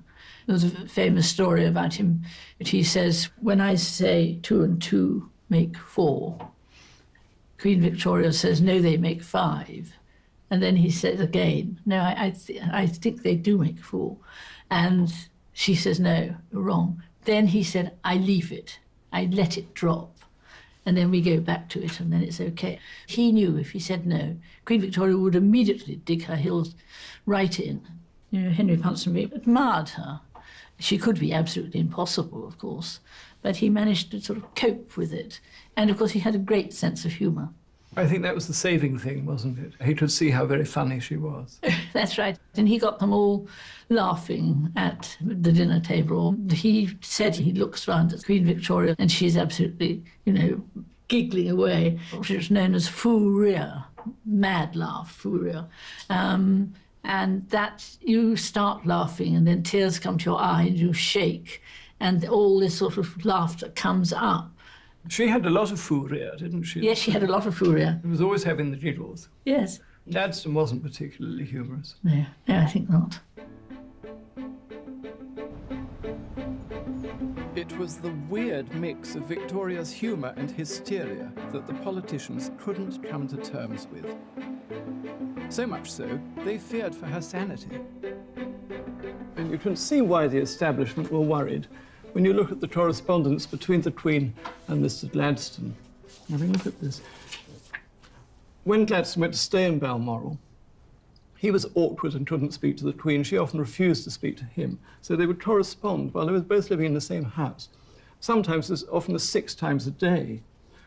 The letters are particularly comic, I think, really. Gladstone, his letters, beautifully written, a little pompous, absolutely rational. And she scrawls frenziedly back. It's as if somebody's screaming through paper. Here's one which was written in the afternoon. Just an outburst, really. It is not to Tahiti, but to Honolulu that the complaints relative to Prince Alfred refer. What that was about, who knows? History doesn't relate. But you do see what Mr. Gladstone was up against. Victoria capriciously showed her Prime Minister time and time again that she was Queen and he couldn't bully her into doing something she didn't want to do. Victoria maintained her hostility to Gladstone to his dying day. The grand old man clung to office long after he became physically incapable. On and off, he was Prime Minister for 26 years. I think the most disgraceful thing about Queen Victoria is the way she behaved to Gladstone at the time of his resignation. He devoted his entire life to the service of his country, and she offered him not one word of thanks. She trusts he will be able to enjoy peace and quiet with his excellent and devoted wife in health and happiness, and that his eyesight may improve. The Queen would gladly have conferred a peerage on Mr. Gladstone, but she knows he would not accept. Gladstone's decline and death had little effect on the Queen. Years ago, she had unashamedly fallen for his political opponent, Benjamin Disraeli, whose one-nation Toryism was her kind of politics.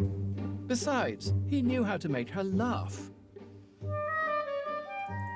At Disraeli's private home in the heart of Buckinghamshire, curator Robert Bandy is the proud keeper of the numerous gifts Victoria lavished on Disraeli. This is the dining room. We have an awful lot of portraits in the house that are gifts from the Queen, and all of them have a crown on the top to tell us exactly who they came from. In case you could be in any doubt. in case you could be in any doubt, exactly. An unconventional visit to Hughenden in 1877 showed Disraeli's political skill and charm. When Disraeli collected the Queen from Wickham Station, he took 2 carriages with him, one with slightly faster horses, so he could welcome the Queen for the first time on the platform. Obviously, great statesman, showman, lots of bowing and dipping. Very theatrical. Very, very theatrical. People in Wickham loved it. He popped into the first carriage with the quicker horses, got back to Hughenden before the Queen so he could welcome her in exactly the same way, but for a second time, once she got to the front door of the manor. That's delicious. And he obviously was mindful she was a slightly short lady and had the bottom 2 inches of her dining chair sawn off so that her feet were flat on the floor when she sat. If she'd sat on a normal chair, of course, her feet would have been dangling in the air. And he didn't think that was particularly becoming of the monarch. That's very funny. This is another present from her. So it's the collected speeches of Albert. This is very remarkable because at first she was a little bit... She disliked him entirely when he was just a member of the House, but he grew useful to her because whereas she complained that Gladstone referred to her as though she were a public meeting, Disraeli gave her the opposite end of the spectrum. He gave her the tittle-tattle and the gossip, and he would write 3 or 4 notes a day to her from Parliament. And of course she had a very marked sense of humour, and she liked the fact that he made accounts of Parliament and cabinets. Yes. That's so amusing. She laughed over his letters. Now, who have we here on the chimney-piece? We've got John Brown, given by the Queen to Disraeli. 2 relative outsiders. Disraeli, the most unlikely Victorian Prime Minister, and Brown, completely out of the normal social sphere for the Queen, that was drawn in closest to her. Very much so. Both Brown and Disraeli gave Victoria the loyalty she always longed for, and she lapped up Dizzy's endless attention and flattery. He is so full of poetry, romance and chivalry. When he knelt down to kiss my hand, which he took in both of his, he said, "In loving loyalty and faith." Disraeli not only amused and flirted with Victoria, he understood her emotional struggles in life. Professor Jane Ridley has written biographies of both Disraeli and Queen Victoria. Disraeli didn't treat her as a stupid woman. Disraeli treated her as a sort of exotic and wonderful queen. He also treated her as an equal. He made her feel, by writing her these wonderful sort of confidential letters, that he was telling her everything and that he was her minister and together they were ruling the country. So he made her feel good. She wasn't, you know, before she'd had this awful generation of those dreadful old men, she called them, who talked down to her and didn't sort of flatter her in this way. But Disraeli is on his knees flattering her right from day one, and she loves it. Who wouldn't? People smiled at Victoria's crush on Disraeli and at his shameless camp manipulation of it. He dubbed her the fairy or the fairy queen. He was genuinely fond of her, but he was prepared to exploit the friendship for political ends. Britain was moving to a position where eventually every male adult would have the vote, and many politicians feared this would mean an inevitable lurch to the left. Disraeli had his finger on the pulse. He knew there were thousands and thousands of lower middle class and working class men who were natural Tories. Victoria became the perfect figurehead for Disraeli's one-nation conservatism. His plans involve Victoria as a symbol of British power, not just at home, but stretching far across the world to the Empire. Showing both political astuteness and glorious creativity, Disraeli announced Victoria was the Empress of India on January the 1st, 1877. She was delighted with the new title. My thoughts much taken up with the great event at Delhi today and in India generally, where I am being proclaimed Empress of India. I have for the first time today signed myself as V, R and I. Empress of India. It's a title you might think more appropriate for a railway engine, or possibly even a pig. But it made Britain an imperial power. India, in all its exotic expanse, now came under the royal dominion of the fairy. Of course, sophisticated people flinched at the title. But Victoria and Disraeli knew that the vast proportion of the British people thought the empire made Britain rich. And for the next 80 years, the empire was the pride of Britain's conservatives and the envy of many beyond its borders. As she'd instinctively used her diplomatic skills in Germany in the years following Albert's death, Victoria leaped at the chance to stand at the helm of Disraeli's political ideals to galvanise Britain's classes under a powerful monarch. There's a glorious romance about being Victoria R.I. rather than simply Victoria Regina. It was a real publicity coup in India. Victoria is extraordinarily popular. They see her as almost a goddess figure, even though she never went there in her life. You know, she has this extraordinary common sense about sort of predicting what's going to happen and about politics. And about the Empress of India thing, she was absolutely right. It was a really astute political move. It was, wasn't it? Yes. But the pair's political romance couldn't last forever. Disraeli fought on in politics to his dying day.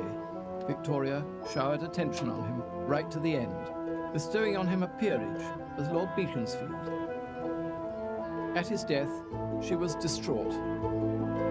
I cannot write in the third person at this terrible moment, when I can scarcely see for my fast-falling tears. Victoria made the most extraordinary confession to her friend, Lady Waterpark.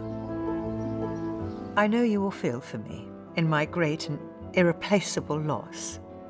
I have lost so many, but none whose loss will be more heavily felt than this of dear Lord Beaconsfield.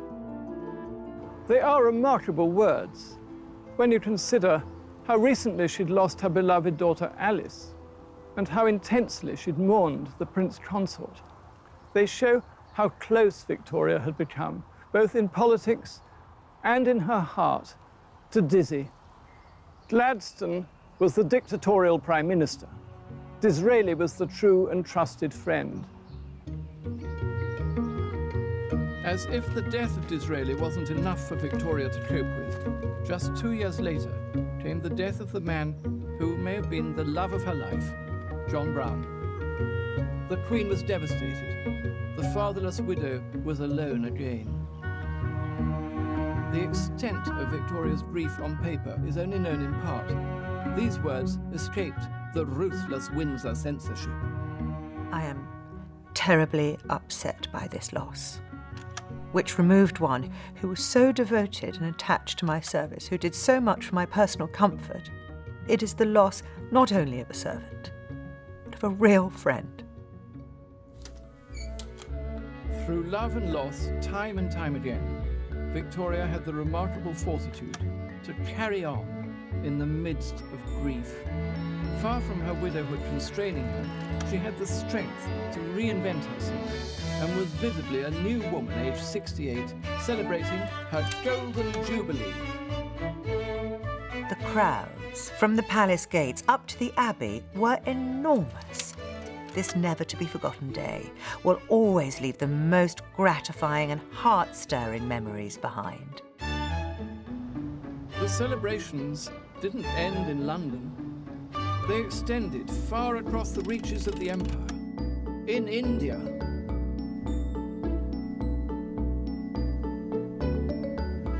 Am I in India? No, I'm on the Isle of Wight. I'm in the Durbar Room. Victoria added this fantastic wing to Prince Albert's Italianate villa. And what a symbol of her liberation from the Albertian past. Her dominion, her imaginative grasp of her empire and of the world itself had expanded so much in her life.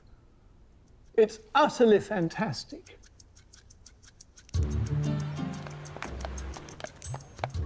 Victoria had never been to India, but she always had a great affection for its peoples. She'd far rather hear exotic stories of India than talk to her boring, Oxford-educated politicians.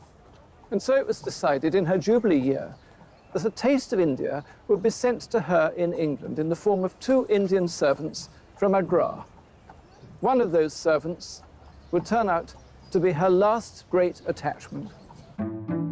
The man in question was 24-year-old Abdul Karim. Hired as little more than a footman, he was to become the new subject of Victoria's male affections.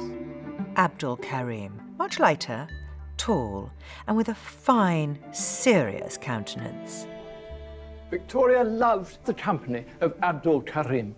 And now, down the corridors of Osborne House, there wafted the delicious aromas of the spices he'd brought with him from Agra. Cinnamon, cloves, turmeric, cumin, nutmeg, drowning out the pong of overboiled cabbage and mutton. And there he is.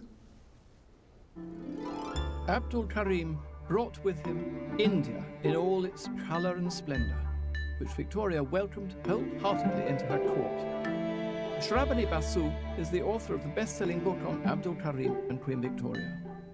Unlike Brown, he was a married man. He was a married man, and his wife came to the court as well. Mrs. Karim, as she was called, she was veiled, and it was a good Indian family. He not only got his mother, he got his mother-in-law as well. So there were several of these burqa-clad Muslim ladies around the throne, as it were. Yes. The Queen was so excited because she said it's the first Parda ladies in court. If Victoria liked a servant, she didn't hold back. Abdul was soon promoted to the position of the Munshi, the Queen's Indian teacher. She wanted to learn about the ordinary people of India, and this was really important to her. She wants to learn the language, and he gives her the everyday phrases, and she shows off. She loves showing off. She has these Indian princes come, and what better than casually use a Hindustani phrase? What were the useful everyday phrases that he taught her? Well, there were the standard things like, tea is too hot, or the egg is not boiled enough. But there were also intriguing phrases like, I will miss the Munshi very much, and hold me tight.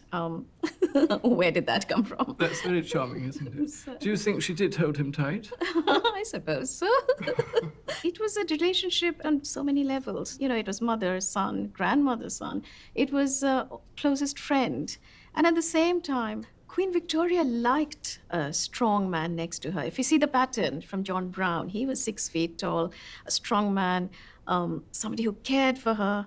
And the same, Abdul Karim, 6'2", standing next to her, looking after her. Definitely the physical, the sensual element was very much part of it.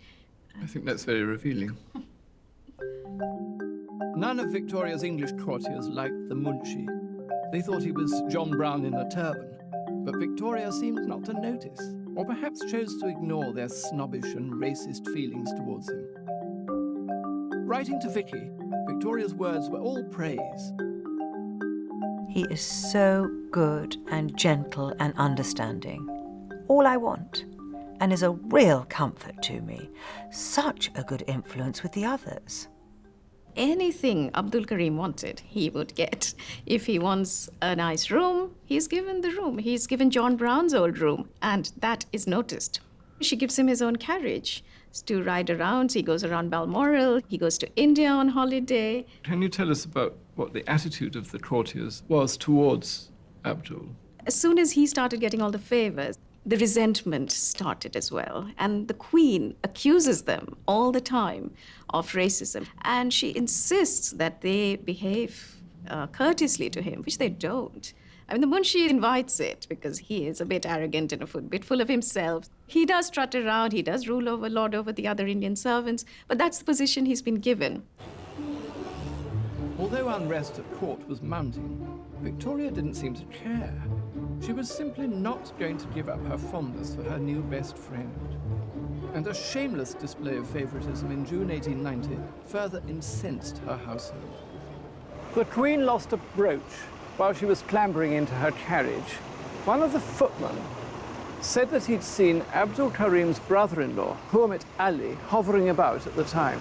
Somebody told Mrs. Tuck, the Queen's dresser, that Ali had pinched the brooch and sold it to the jewellers in Windsor. Then they got a note from the jeweller to prove it. The Queen was furious, not with the thief, but with Mrs. Tuck. She claimed that in India it was perfectly normal to pick things out which didn't belong to you, and it wasn't considered dishonesty at all. And then she rounded on Mrs. Tuck. This is what you English call justice. You English, coming from the Queen, who'd escaped to Germany when times had got tough, and although she'd spent the previous 50 years on the throne, evidently never really felt at home in Britain itself.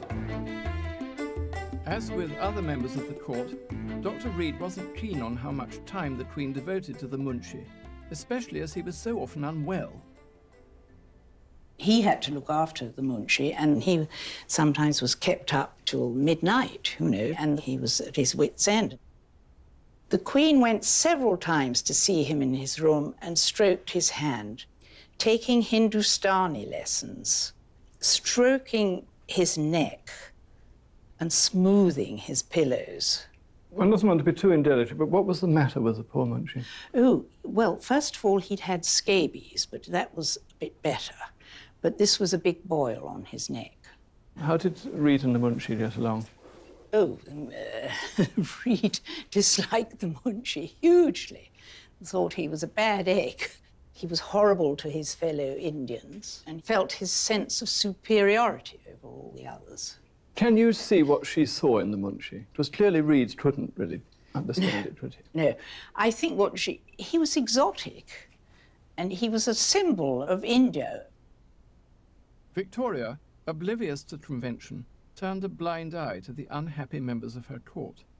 But things came to a head when she insisted the Munshi join her on her annual trip to the sunny Riviera.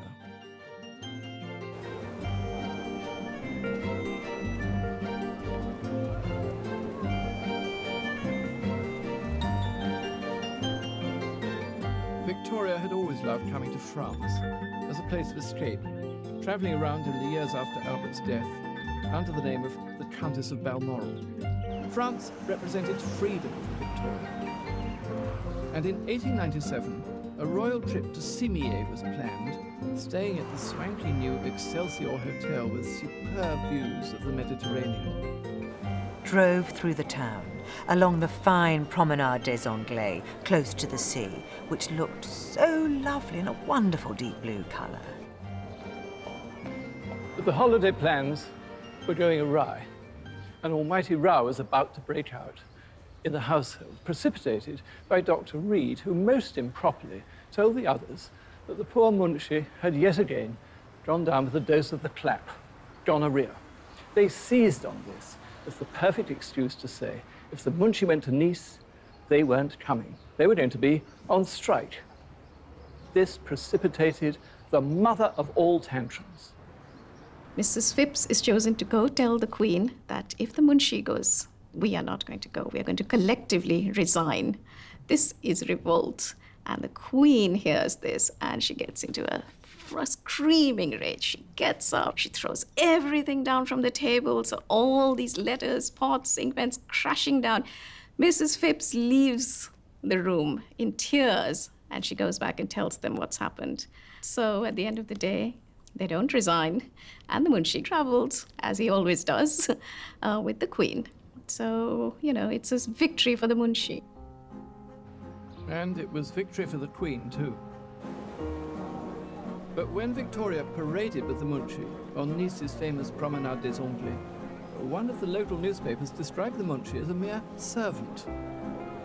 The Queen was infuriated and insisted that the newspaper print a retraction, stating that the Munshi was a learned man. Far from being her servant, he was her Indian secretary, her preceptor in the Hindustani tongue. And, moreover, one of the most important personnages auprès de la reine. The Queen was always insistent that the Munshi be respected. Remember, he is my Indian secretary and considered as a gentleman in my suite. In Victoria's eyes, a gentleman wasn't a wealthy landowner. It was someone who had admirable qualities, no matter their class or race. I find it one of Victoria's most lovable qualities, her complete lack of snobbishness and her disregard for social constraint. This was the woman who'd been supposedly crippled by the death of her husband at the age of 42, but had become so much more than the widow in black.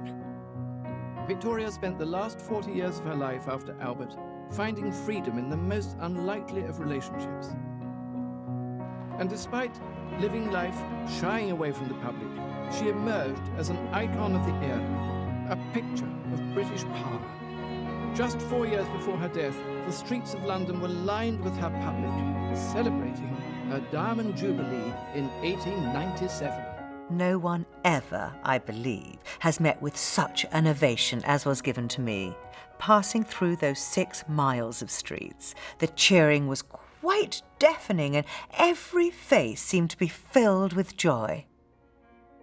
Victoria died in January 1901 after a remarkable 63 years on the throne, and more than a century after her death, her words still command our attention. Victoria had written instructions which she gave to her dresser, Mrs. Tuck, and to the doctor, Dr. Reed, and they told what she wanted to be put in her coffin with her when she died. She was to have the Prince Consort's dressing gown. She was to have various photographs of favourite grandchildren and servants, and she was to have locks of their hair.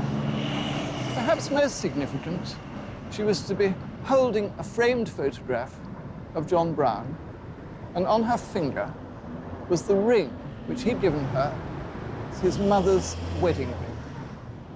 As one walks past that mausoleum at Frogmore, which is nearly always closed, it's a strange thought to think of her lying there, surrounded by all her mementos. The image is emblematic of a queen who liked drama in life and now in death. But sadly, the image isn't one her children could tolerate. All traces of the Queen's unconventional attachments were erased. The Munshi was deported. Her children tried to edit their mother's life, destroying statues of John Brown, censoring her journals, burning her letters. But many of her words survive, and they provide a fascinating insight into this extraordinary human being. Victoria had overcome her pressurized childhood in a controlling political system and had fought through the power struggles of her marriage to a man who had restrained her. In the midst of grief, she emerged as a woman free to move in the world of politics and make deep friendships without constraint. And in all this, she revealed herself a woman who was anything but Victorian. Far from being prim and proper, she loved life in all its richness. She was blind to class and colour, and contrary to what we think, had a great sense of humour. When you look at this statue, she seems so stiff, so formal, the Queen Empress. But hear her words, and Victoria lives.